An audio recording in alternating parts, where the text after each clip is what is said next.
সয়াবিনের একটা দারুণ রেসিপি আজকে আপনাদের বানিয়ে দেখাবো। যেদিন বাড়িতে মাছ মাংস কিছুই থাকবে না, সেদিন সয়াবিনের এইরকম একটা দারুণ টেস্টি রেসিপি ঝটপট বানিয়ে নিতে পারবেন। সয়াবিনের কারি বা ঝোল তো আমরা প্রায়ই বানিয়ে থাকি। তো এই রকম একঘেয়ে সয়াবিনের রেসিপি না বানিয়ে এই রেসিপিটা বানিয়ে দেখতে পারেন। খেতে কিন্তু দুর্দান্ত হয়। গরম ভাতের সাথে এই একটা পদ থাকলেই যথেষ্ট। তাহলে চলুন আর কথা না বাড়িয়ে রান্নাটা ঝটপট দেখে নেওয়া যাক। নমস্কার বন্ধুরা, তিয়াশাস রেসিপিতে সকলকে স্বাগত জানিয়ে আমি আজকের রেসিপি শুরু করছি। সয়াবিনের এই রেসিপিটা তৈরি করার জন্য এখানে আমি একটা পাত্রের মধ্যে নিয়ে নিচ্ছি 1 কাপ মতো সয়াবিন। এবার আমি এর মধ্যে দিয়ে দিচ্ছি ফুটন্ত গরম জল। এবার এই গরম জলের মধ্যে সয়াবিনটাকে দিয়ে 10 থেকে 15 মিনিট মতো ভিজিয়ে রেখে দেব। আর এদিকে সয়াবিনটা ভিজতে ভিজতে ততক্ষণে একটা মশলা তৈরি করে নিচ্ছি।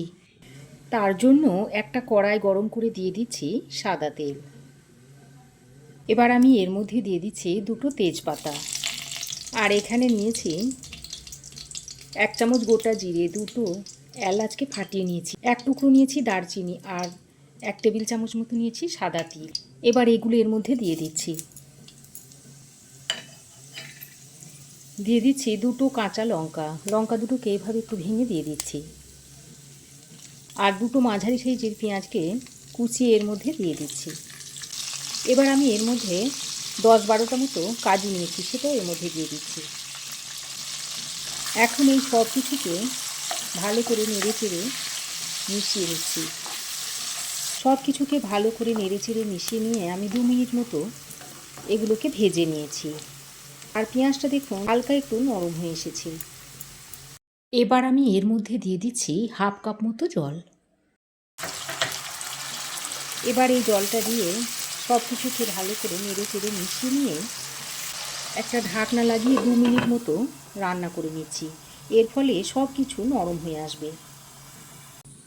তো দেখুন ঢাকা দিয়ে লো ফ্লেমে 2 মিনিট আমি রান্না করে নিয়েছি। জলটা দেখুন বেশ অনেকটাই টেনে গেছে আর সব কিছু ভালোভাবে নরমও হয়ে গেছে। এবার গ্যাসের ফ্লেমটাকে বন্ধ করে দিতে হবে।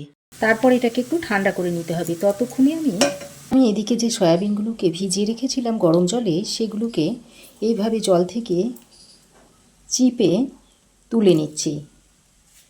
তারপর একটা বাটির মধ্যে রেখে দিচ্ছি। খুব ভালো করে জলটা চিপে ফেলে দিতে হবে।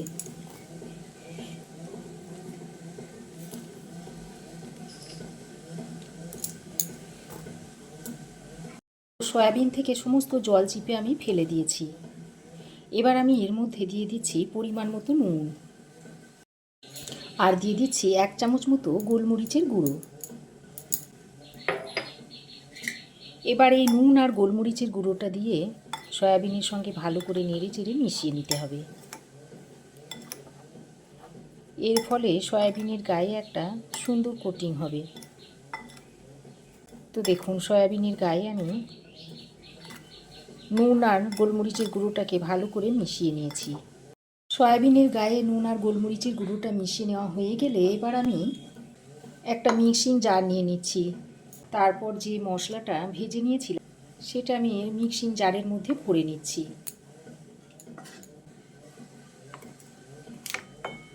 এবার আমি এর মধ্যে অল্প পরিমাণে জল দিয়ে এই রকম একটা মিহি পেস্ট তৈরি করে নিয়েছি। এবার আমি কড়াই গরম করে আবারও দিয়ে দিচ্ছি সাদা তেল। এবার তেল ভালোভাবে গরম হয়ে এলে নুন আর গোলমরিচ মাখানো সয়াবিনটা এর মধ্যে দিয়ে দিচ্ছি। তারপর গ্যাসের ফ্লেমটাকে হাইতে করে সয়াবিনগুলোকে ভালো করে ভেজে নেব। আর এই সয়াবিনটা ভাজার সময় অবশ্যই গ্যাসের ফ্লেমটাকে হাইতে রাখবেন। গ্যাসের ফ্লেমটাকে লোতে করে যদি সয়াবিনগুলো ভাজেন তাহলে সয়াবিনটা খুব বেশি তেল টেনে নেবে, আর যদি হাই ফ্লেমে ভাজা হয় তাহলে সয়াবিনটা খুব একটা তেল টানবে না।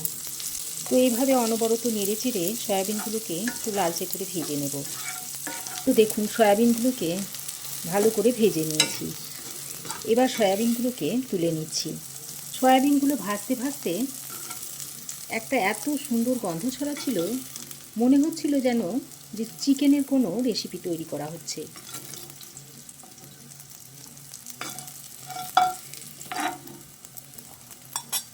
সয়াবিনটাকে তুলে নেওয়ার পর কড়াইয়ের মধ্যে সামান্য পরিমাণে একটু তেল রয়েছে, ওই তেলেই আমি রান্নাটা করে নেব। এবার আমি ওই তেলের মধ্যে দিয়ে দিচ্ছি 1 চামচ পরিমাণ আদা ও রসুনের পেস্ট। তো আদা ও রসুনের পেস্টটা দিয়ে তেলের সঙ্গে খুব ভালো করে কষিয়ে নিতে হবে। আদা রসুনের পেস্টটা দিয়ে ভালো করে কষিয়ে নিয়ে এবার আমি যে বাটা মশলাটা তৈরি করে রেখেছিলাম সেটা এর মধ্যে দিয়ে দিচ্ছি।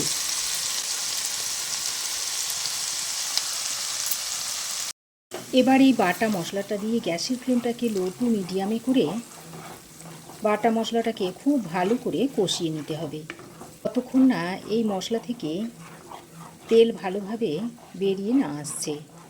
তবে কষাতে কষাতে যদি দরকার পড়ে তাহলে জল দিয়ে দেবেন, জল দিয়ে কষিয়ে নেবেন। তো গ্যাসের ফ্লেমটাকে লো টু মিডিয়ামে করে দেখুন মশলাটাকে খুব ভালো করে কষিয়ে নিয়েছে আর মশলা থেকে খুব সুন্দর তেল ছাড়তে শুরু করেছে।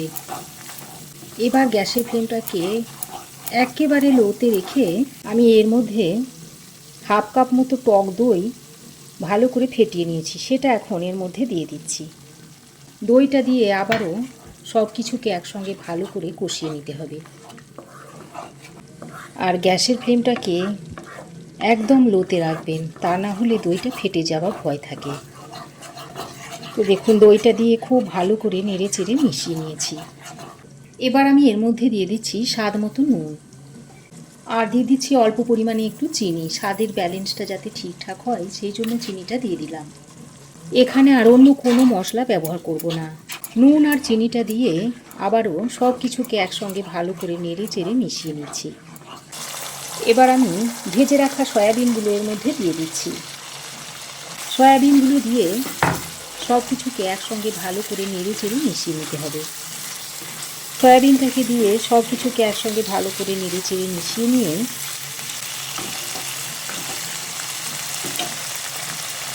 এবার আমি এর মধ্যে মিশি বাটি ধোয়া জলটা দিয়ে দিচ্ছি। আর খুব বেশি জল দিলে হবে না, যেহেতু এই তরকারিটা একটু মাখো মাখো হবে তাই জলটা অল্প পরিমাণেই দিয়ে দিলাম। জলটা দিয়ে আবারও সব কিছুকে একসঙ্গে ভালো করে নেড়ে চেড়ে মিশিয়ে নিতে হবে।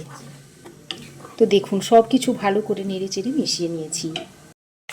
এবার আমি এর মধ্যে দিয়ে দিচ্ছি অল্প একটু কসুরি মেথি। এই রান্নাতে গরম মশলা দেওয়ার আর দরকার নেই, চাইলে আপনারা কসুরি মেথির বদলে ধনে পাতাও দিয়ে দিতে পারেন। কসুরি মেথিটা দিয়ে আবারও সব কিছুকে একসঙ্গে ভালো করে নেড়ে চেড়ে মিশিয়ে নিয়ে আর 2টো চেরা কাঁচা লঙ্কা উপর থেকে দিয়ে দিচ্ছি। তারপর ঢাকা দিয়ে আরও 2 মিনিট রান্না করে নিচ্ছি। তো দেখুন ঢাকা দিয়ে আমি আরও 2 মিনিট রান্না করে নিয়েছি আর দেখুন তরকারিটা বেশ মাখো মাখো হয়েছে। এবার আমি এটাকে নামিয়ে নেব। বন্ধুরা, সয়াবিনের রেসিপি তো আপনারা অনেকভাবে খেয়েছেন, তো এইভাবে একবার আপনাদের কাছে খাওয়ার অনুরোধ রইল। একবার অন্তত তৈরি করে খেয়ে দেখবেন, খেতে অত্যন্ত সুস্বাদু হয়।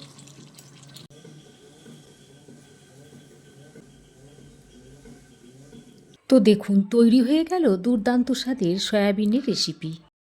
তো রেসিপি কেমন লাগলো অবশ্যই একটা কমেন্ট করে জানাবেন। ভালো লাগলে একটা লাইক ও শেয়ার করবেন। পাশে থাকা বেল আইকনটা অবশ্যই প্রেস করে দেবেন। আর আমার চ্যানেলে যদি নতুন হয়ে থাকেন তো প্লিজ চ্যানেলটাকে সাবস্ক্রাইব করার অনুরোধ রইল। আজ এ পর্যন্তই, আবার দেখা হবে নতুন কোনো রেসিপি নিয়ে নেক্সট এপিসোডে। সে পর্যন্ত ভালো থাকবেন, সুস্থ থাকবেন। ধন্যবাদ।